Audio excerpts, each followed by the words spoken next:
Preview.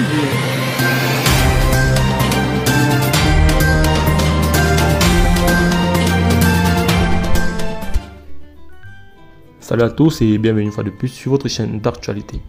Aujourd'hui, nous allons faire un tour une fois de plus du côté de la Côte d'Ivoire pour vous présenter une nouvelle très embarrassante. Mais avant d'entrer dans le vif du sujet, veuillez vous abonner si cela n'est pas encore fait et activer vos cloches de notification pour ne rien manquer des actualités à venir. Crise politique en Côte d'Ivoire. Ouattara et Bédié brisent la glace.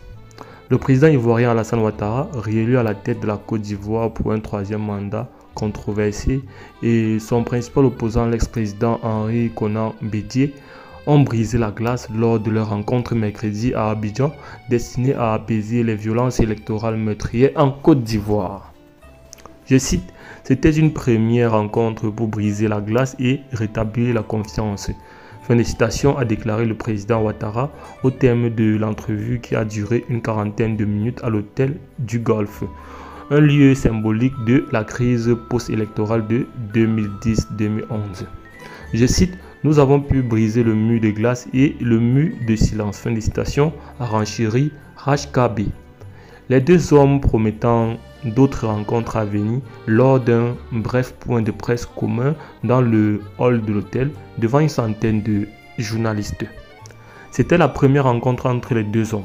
Rivaux depuis 30 ans sur la scène politique ivoirienne depuis l'élection présidentielle du 31 octobre boycottée par l'opposition qui n'en reconnaît pas les résultats. Et même depuis août 2018, après la rupture politique entre les deux hommes longtemps alliés. Je cite, « Nous allons dans les jours et semaines à venir continuer à nous téléphoner et à nous rencontrer pour qu'enfin le pays soit autant pour moi, soit ce qu'il était avant ». Fin de citation, a promis Henri Konan Bédié.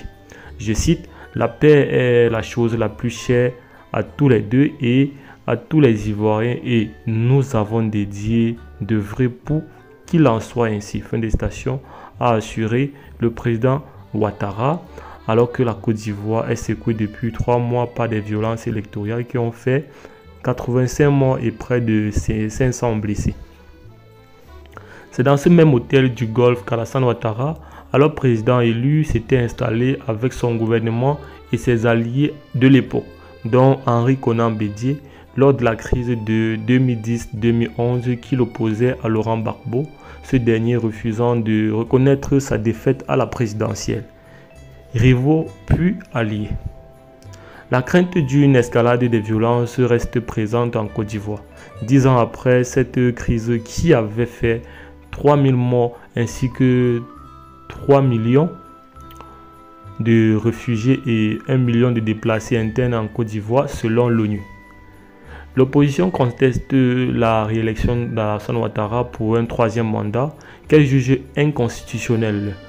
Elle avait lancé une campagne de désobéissance civile, puis proclamé un conseil national de transition, censé remplacer M. Ouattara. Le bilan global des troubles politiques qui ont souvent dégénéré en affrontements intercommunautaires, surtout dans le sud-est de la Côte d'Ivoire, s'établit à 85 morts et 484 blessés depuis le 10 août.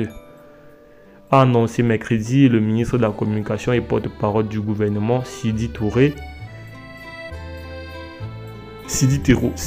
autant pour moi. Il y a eu 34 morts avant le scrutin, 20 le jour du vote et 31 après, a-t-il détaillé, ajoutant que 225 personnes ont été interpellées, 167 inculpés et 45 écroués. Plusieurs leaders de l'opposition, dont l'ancien premier ministre Pascal Affi-N'Guessan, son porte-parole, ont été arrêtés alors que d'autres étaient bloqués à leur domicile par les forces armées. Eh bien, les amis, c'est tout pour cette petite note. N'oubliez pas de nous laisser vos impressions en commentaire et on se dit à plus pour de nouvelles actualités.